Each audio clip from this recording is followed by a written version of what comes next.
Élise Lucet, un nom familier à des millions de téléspectateurs français, n'est pas seulement une journaliste perspicace, un symbole de courage et d'intégrité dans le journalisme, mais aussi une femme qui a gardé sa vie privée secrète pendant de nombreuses années. À l'âge adulte, alors que beaucoup de gens pensaient qu'Élise se consacrait uniquement à sa carrière et ne se souciait pas de sa vie personnelle, elle a soudainement surpris le public lorsqu'elle a admis qu'elle était mariée, un mariage qui a été gardé secret pendant 2 ans après une longue période de fréquentation secrète avec son partenaire actuel. N'étant pas une personnalité publique, n'apparaissant pas avec elle sur les tapis rouges ou dans les cadres de presse, le partenaire d'Élise est gardé si secret que même de nombreux collègues proches ne le savent pas. Mais lors d'une conversation récente, Élise a adouci son ton lorsqu'elle a parlé de leur relation, non pas avec une fierté éclatante, mais avec un regard chaleureux et sincère. Elle a partagé que c'était la profonde compréhension et l'empathie dont elle a fait preuve durant ses journées privées qui l'ont aidée à se sentir elle-même, pas une présentatrice courageuse, pas une journaliste intransigeante devant la vérité, mais simplement Élise, une femme aspirant à un amour simple et durable. Leur histoire d'amour commence simplement lorsqu'Élise le rencontre par hasard lors d'un événement culturel, où il n'y a pas de projecteur ni de questions pièges. Ils ont parlé et partagé des livres, des films et des réflexions sur la vie moderne. Au début, tous deux étaient réservés, surtout Élise, qui avait déjà subi une grande perte lorsque son mari, Martin Bourgeois, est décédé en 2011, laissant un profond vide pour elle et sa jeune fille. Elle pensait autrefois qu'elle vivrait à jamais dans l'obscurité des souvenirs, qu'un cœur qui avait autrefois profondément aimé aurait du mal à s'ouvrir à nouveau. Cependant, la vie s'est toujours apporté des tournants inattendus.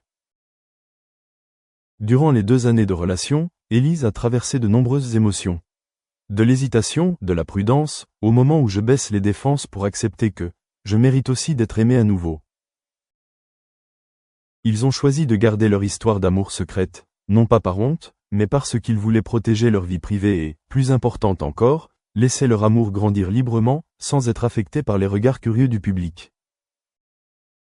Ils se promenaient ensemble dans des endroits paisibles, partageaient de petits dîners dans la cuisine chaleureuse de leur appartement parisien, plantaient même des plantes et lisaient des livres ensemble, et avaient souvent des débats passionnés sur des questions sociales qui les préoccupaient tous les deux. Ce qui a ému le public, ce n'est pas seulement le fait qu'Élise ait admis être mariée, mais la façon dont elle en a parlé avec douceur, sans se vanter, sans avoir besoin de le prouver. Nous nous sommes mariés il y a 1 an et demi. C'était une journée tranquille, pas de médias, pas besoin de robe de mariée chic. Il n'y avait que de l'amour et un accord sincère, se souvient-elle avec un sourire. C'est cette attitude qui fait que les fans aiment encore plus Élise, une femme qui est toujours honnête et qui sait toujours ce qui est le plus important dans sa vie. Sa famille, et en particulier sa fille, a été d'un grand soutien dans cette relation. La fille, aujourd'hui adulte, a partagé un jour qu'elle se sentait rassurée lorsqu'elle voyait sa mère sourire davantage, vivre plus détendue et ne plus se plonger dans le travail comme avant. Maman a vécu pour nous, pour le travail, pendant de nombreuses années. Finalement, j'ai pensé à mon propre bonheur, a-t-elle déclaré. Pour Élise, le mariage n'est pas une destination à atteindre, mais un voyage où elle peut accompagner quelqu'un qui comprend les valeurs profondes de son âme.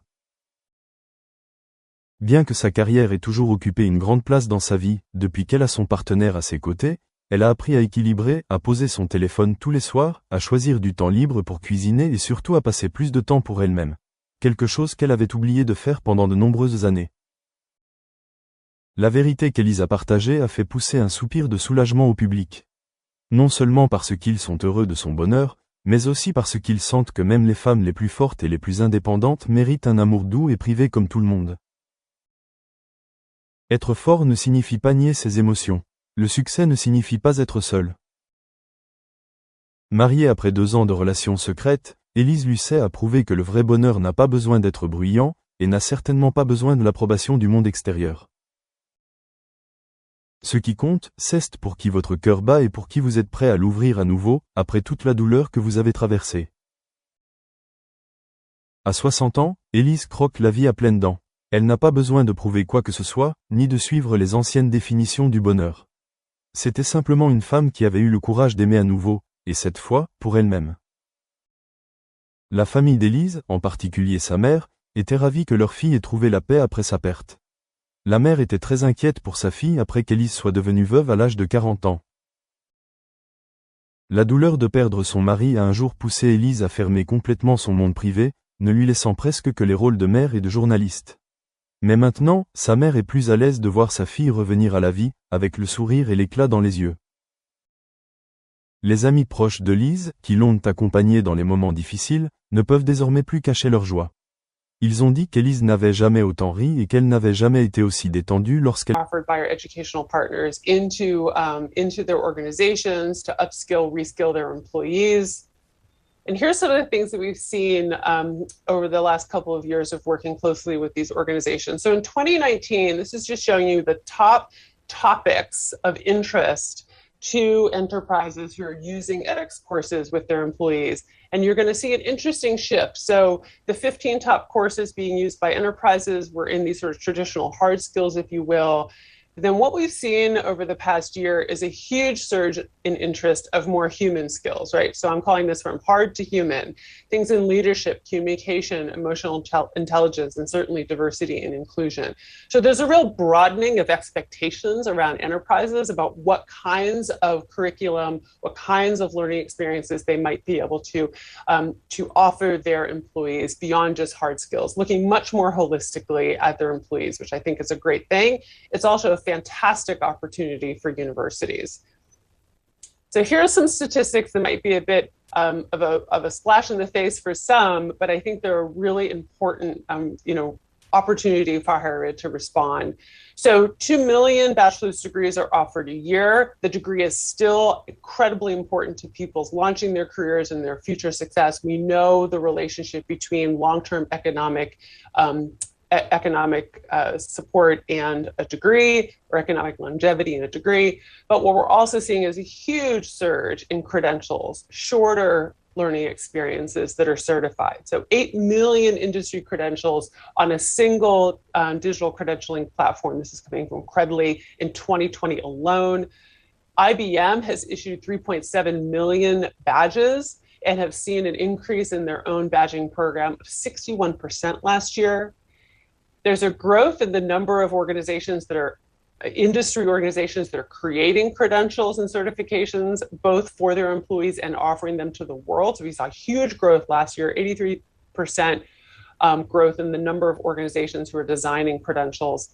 And then this is really interesting, $28 million in revenue from alternative credentials generated in 2020 alone. This comes from 2U. So what I think this says is that higher ed definitely has an opportunity here to respond to this market, to offer their own credentials. And a way to do that flexibly is through online. And so looking at the time, I just want to be quick here. I suspect a lot of people who are listening already know this about online learning, but certainly provides an opportunity to create programs that can be broken apart, modular. You offer content online to your university students, but why can't you reuse that in other forms, to your alumni, again, to employers? And so